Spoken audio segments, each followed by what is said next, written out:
ನಮಸ್ತೆ ಅನ್ಮೈ kitchen and ಕ್ರಿಯೇಷನ್ಸ್ಗೆ ಸ್ವಾಗತ.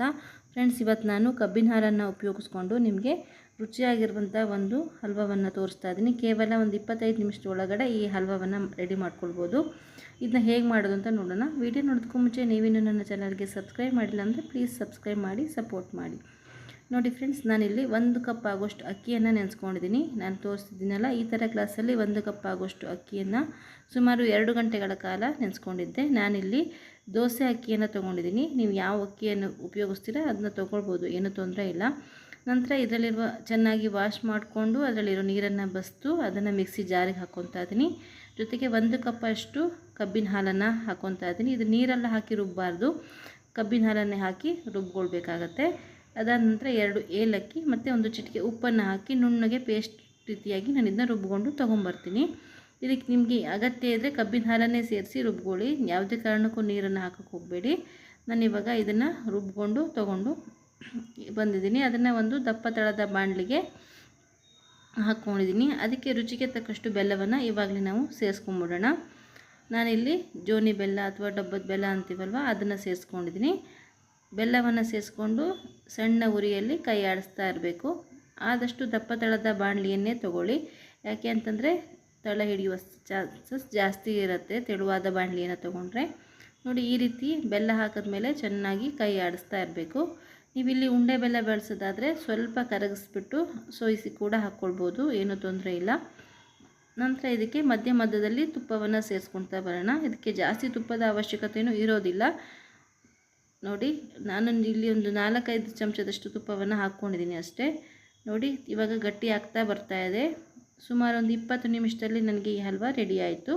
ಕಡಿಮೆ ಪ್ರಮಾಣದಲ್ಲಿ ಇರೋದ್ರಿಂದ ಆದಷ್ಟು ಬೇಗ ಆಗಿದೆ. ಸ್ವಲ್ಪ ಜಾಸ್ತಿ ಇತ್ತು ಅಂದರೆ ಇನ್ನೊಂದು 5-10 ನಿಮಿಷ ಜಾಸ್ತಿ ಹಿಡಿಬೋದು.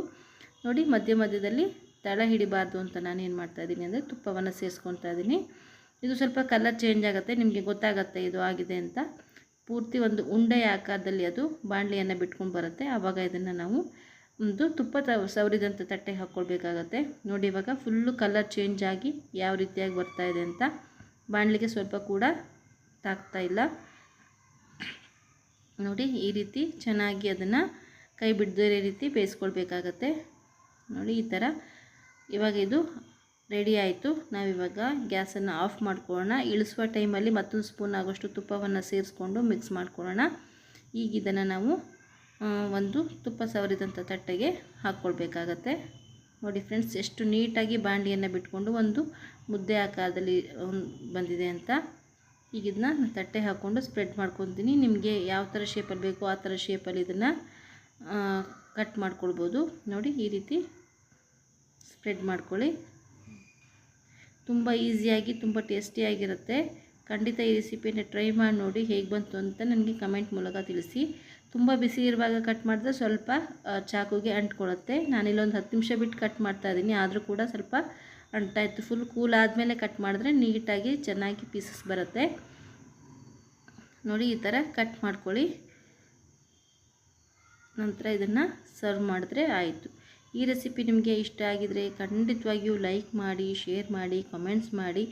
ಹಾಗೆ ನಮ್ಮ ಚಾನಲ್ಗೆ ಸಬ್ಸ್ಕ್ರೈಬ್ ಮಾಡೋದನ್ನು ಮರಿಬೇಡಿ. ನಮ್ಮ ಚಾನಲಲ್ಲಿ ರಂಗೋಲಿಗಳು, ಕ್ರಾಫ್ಟ್ ವಿಡಿಯೋಗಳು ಕೂಡ ಬರ್ತಾ ಇರುತ್ತೆ, ಅದನ್ನು ಕೂಡ ವಾಚ್ ಮಾಡೋದಕ್ಕೆ ಮರಿಬೇಡಿ. ನೋಡಿ ಫ್ರೆಂಡ್ಸ್, ಎಷ್ಟು ಚೆನ್ನಾಗಿ ಬಂದಿದೆ ಅಂತ. ತುಂಬಾ ಟೇಸ್ಟಿಯಾಗಿರುತ್ತೆ, ಫಟಾಫಟ್ ಅಂತ ಮಾಡಿಕೊಡುವಂಥ ಹಲ್ವದ ರೆಸಿಪಿ. ಇದೇ ರೀತಿ ನಾನು ಮತ್ತೊಂದು ವಿಡಿಯೋದೊಂದಿಗೆ ಸಿಗ್ತೀನಿ. ಅಲ್ಲಿವರೆಗೂ ಥ್ಯಾಂಕ್ ಯು ಫಾರ್ ವಾಚಿಂಗ್. ವಿಡಿಯೋನ ನೋಡಿ ಸಪೋರ್ಟ್ ಮಾಡ್ತಾಯಿರಿ.